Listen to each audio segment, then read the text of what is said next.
తెలంగాణలో రైతు రుణమాఫీ అంశంపై అసెంబ్లీ దద్దరిల్లింది. రాష్ట్రంలో రుణమాఫీ పూర్తి స్థాయిలో కాలేదని పల్లా రాజేశ్వరరెడ్డి అన్నారు. పల్లాకి మంత్రి కోమటిరెడ్డి కౌంటర్ ఇచ్చారు. పల్లా రాజేశ్వరరెడ్డి సభను తప్పుదోవ పట్టిస్తున్నారని 2 లక్షల వరకు రైతులకు రుణమాఫీ చేశామని మంత్రి కోమటిరెడ్డి వెంకటరెడ్డి తెలిపారు. రుణమాఫీపై ఇచ్చిన మాటను నిలబెట్టుకున్నామని, నియోజకవర్గాల్లో జరిగిన రుణమాఫీని లెక్కలతో సహా సభలో మంత్రి భట్టి విక్రమార్క వివరించారు. ఆర్థిక మంత్రి భట్టి ఎంతమందికి రుణమాఫీ చేశారో చెప్పారని, కానీ ఎంతమంది దరఖాస్తులు చేసుకున్నారో చెప్పలేదని వేముల ప్రశాంత్ రెడ్డి అసెంబ్లీలో ప్రశ్నించారు. రుణమాఫీ గురించి మేము మాట్లాడితే రోజు మా మీద తిట్ల పురాణం ఎత్తుకుంటున్నారు. అధ్యక్ష, మీరు దయచేసి శాంతంగా ఆలోచించండి. గత ప్రభుత్వం 30,000 కోట్ల రూపాయలు ఇచ్చింది. సరే, ఇచ్చింది ఎవరికి వచ్చింది ఎవరు కాదని మీకు తెలుస్తుంది. మీరు ఇచ్చిన 20 కోట్లు ఇచ్చినామంటున్నారు. ఆనాడు 2 లక్షల రూపాయలు ఇస్తామని పిసిసి అధ్యక్షులుగా రేవంత్ రెడ్డి గారు మాట్లాడుతుంటే ఆనాడు ముఖ్యమంత్రిగా ఉన్న కేసీఆర్ గారు అధికారులందరినీ పిలిచిండ్రు. ఎంత వద్దా వీళ్ళందరూ 2 లక్షలు ఇస్తామంటున్నారు, మనం ఇవ్వగలుగుతామా అని. అక్కడున్న అధికారులందరూ చెప్పిండ్రు 49,600 కోట్ల రూపాయలు అయితే సార్ ఇది ఇవ్వలేము అని చెప్పినప్పుడు మేము 1,00,000 రూపాయలు ఇస్తామని చెప్పినాం. మీరు 2 లక్షలు ఇస్తామని చెప్పిండ్రు. 49 లక్షలు 30 లక్షలకు వచ్చింది, 20 లక్షలకు వచ్చింది, తర్వాత 20 లక్షలకు వచ్చింది. ఇవాటికి కూడా 50% కంటే తక్కువనే ఇవాళ రుణమాఫీ అయింది. కాబట్టి మీరు ఇవాళ మొత్తం కూడా రైతులందరూ ప్రతిరోజు తిరుగుతుంది. కాబట్టి మిగతా రైతులందరూ కూడా మీరు హామీ ఇచ్చినట్టుగా రుణమాఫీ ఇవ్వాలని చెప్పేసి మీ ద్వారా కోరుతున్నాం. అధ్యక్ష, మా నల్గొండ జిల్లాలో అధ్యక్ష ఈ 2 లక్షల రుణమాఫీ 6,746 కోట్ల రూపాయలు ఉమ్మడి నల్గొండ జిల్లాలో 2 లక్షల లోపు రుణమాఫీ అయింది. 54,145 మంది రైతులకు, దాంతోపాటు ఉమ్మడి నల్గొండ జిల్లా 12 కాన్వెన్స్ సంబంధించి చెప్తున్నా. దాంతోపాటు 95 కోట్ల రూపాయలు మా జిల్లాలో బోనస్ సంబంధించి 80 కోట్ల రూపాయలు చెల్లించడం జరిగింది. 16 కోట్ల రూపాయలు డ్యూస్ ఉన్నాయి బోనస్. దాంతోపాటు 21,000 కోట్ల రూపాయలు 25 లక్షల మందికి ఒకటే దఫా భారతదేశ చరిత్రలో రుణమాఫీ చేయడం జరిగింది. వీళ్ళు 1,00,000 రూపాయలు అని చెప్పి 4, 5, 6 ఇన్స్టాల్మెంట్ ఇస్తే బ్యాంకు వాడు వడ్డీలకే సరిపోయింది. అందుకని దయచేసి మీరు మాట్లాడినప్పుడు కొన్ని చేసిన ప్రభుత్వం చేసిన 2 లక్షల రుణమాఫీ ఏ రాష్ట్ర ప్రభుత్వం చేయలేదు అధ్యక్ష. అలాంటి విషయాలు చెప్తూ ఇంకా ఏమున్నా మీ డిమాండ్ చెప్పాలి తప్ప 600 కోట్ల బకాయిలు ఉన్నాయని చెప్పి నువ్వు చూపించండి. 600 కోట్లు ఏ జిల్లాలో ఎంతుందో మా దగ్గర లెక్కలు ఉన్నాయి, మీ దగ్గర పంపిస్తాం చూడండి. ఎందుకు తప్పు మాట్లాడతారు? ఎందుకు ఓర్వలేకపోతున్నారు? రైతులకు 2 లక్షల రుణమాఫీ ఒక్కసారి చేసి ఇలా దేశ చరిత్రలో ఎవరు చేయని పని చేస్తే మా గౌరవ ముఖ్యమంత్రి గారు, ఫైనాన్స్ మినిస్టర్ గారు ఎంత ఇబ్బందులున్నా 2 లక్షల రుణమాఫీ చేసిను. దాన్ని హర్షించేది పోయి ప్రతిదీ రాజకీయం చేయడం. జనగామలో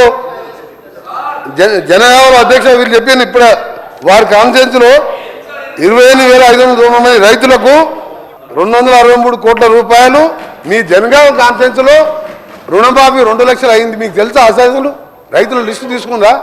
అందుకనే మీరు 600 కోట్ల బోనస్ పైసలు లేవు, పెండింగ్ లేవు, తక్కువనే ఉన్నాయి, అన్ని చెల్లించడం జరిగింది. చాలా హ్యాపీగా ఉన్న రైతులు. దయచేసి ఉన్న ఫ్యాక్ట్స్ గవర్నర్ ప్రసంగం మాట్లాడవలసిందిగా రిక్వెస్ట్ చేస్తున్నాం. ఇచ్చిన మాట ప్రకారం మేము 5 సంవత్సరాలు 6 సంవత్సరాలు పెండింగ్ పెట్టకుండా మాట ప్రకారం మాట తప్పకూడదని వారు ఈ రాష్ట్ర ప్రజలకు మాట ఇచ్చి తప్పనిసరిగా అమలు చేస్తామని చెప్పి పెద్ద ఎత్తున కేవలం 3-4 మాసాల్లోనే రాష్ట్ర వ్యాప్తంగా ఉన్నటువంటి రుణమాఫీ చేసినటువంటి సమాచారం సభ్యులు మాట్లాడుతూ ఉన్నారు. వారు మాట్లాడినటువంటి నియోజకవర్గానికి సంబంధించి అధ్యక్ష, జనగాం నియోజకవర్గం 2018లో మీరు 1,00,000 రూపాయలు రుణమాఫీ వినాలి. హరీష్ రావు గారు, మీరు గౌరవ సభ్యులు, సీరియస్గా మంత్రిగా చేశారు 10 సంవత్సరాలు. నేను లెక్కలే చెప్తున్నా, ఎక్కడ తప్పు సార్. జనగాం నియోజకవర్గంలో వారి accounts number of loan accounts అధ్యక్ష 2018లో 19,306 ఉంటే వారు 5 సంవత్సరాలు 124 కోట్లు చేస్తే మేము 2 లక్షల రూపాయలు రుణమాఫీ చేస్తామని చెప్పినటువంటి మాట ప్రకారం 263.34 లక్షల రూపాయలు కేవలం వాళ్ళ ఒక్క నియోజకవర్గంలోనే 28,590 అకౌంట్లకి వేసిన అధ్యక్ష. ఇంకొకసారి మీరు స్కీమ్స్ ప్రకటించారు, మీరు డబ్బులు ఇవ్వట్లేదు చేయట్లేదు అంటే మాత్రం మళ్ళీ లేచి నా దగ్గర మొత్తం ప్రతి స్కీమ్ సంబంధించి సమగ్రమైన సమాచారం ఉంది. తప్పనిసరిగా ఇవన్నీ నేను పల్లారాజేశ్వర రెడ్డి గారికి నేను ఒక రకం ధన్యవాదాలు కూడా చెప్తా ఉన్నాను. మీరు అవన్నీ అడగబట్టే మేము చేసి చెప్పుకోగలుగుతున్నాం. లేకపోతే అసలు మేము అన్నీ చేసుకుంటూ పోతున్నాం కానీ ప్రచారం చేసుకోవట్లేదు. చాలామంది పాపం కాంగ్రెస్ వాళ్ళు విపరీతంగా చేస్తూ ఉన్నారు, సంవత్సరం నుంచి వచ్చి అన్నీ చేస్తూ ఉన్నారు కానీ సరిగ్గా ప్రచారం చేసుకోవట్లేదు. అంతకుముందున ప్రభుత్వం ఏమి చేయకుండా ప్రచారం చేసుకొని 10 ఏళ్ళు బతికింది. వీళ్ళు చేసిన స్కీమ్స్ అన్ని కరెక్ట్గా ప్రచారం చేసుకుంటూ వీళ్ళకి అసలు తిరిగే ఉండదని ప్రజలంతా అంటున్నారు. దయచేసి మీరు చెప్పిన మాట ప్రకారం మీరు చెప్పిన దానివల్ల కనీసం ఇదైనా చెప్పే మేము ప్రయత్నం చేసాం. మళ్ళీ అడగండి, ఇంకా స్కీమ్స్ గురించి ఇంకా చెప్తాం.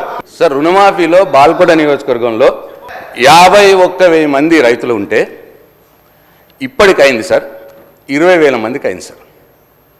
ఇంకా 31,000 మందికి కావాలి సార్. వాళ్ళని చెక్ చేసుకోమనండి సార్, మళ్ళీ రిప్లైలో చెప్పానండి సార్. వాళ్ళు చెక్ చేసుకొని మళ్ళీ రిప్లైలో చెప్పానండి. ఒకటి నంబర్ 1.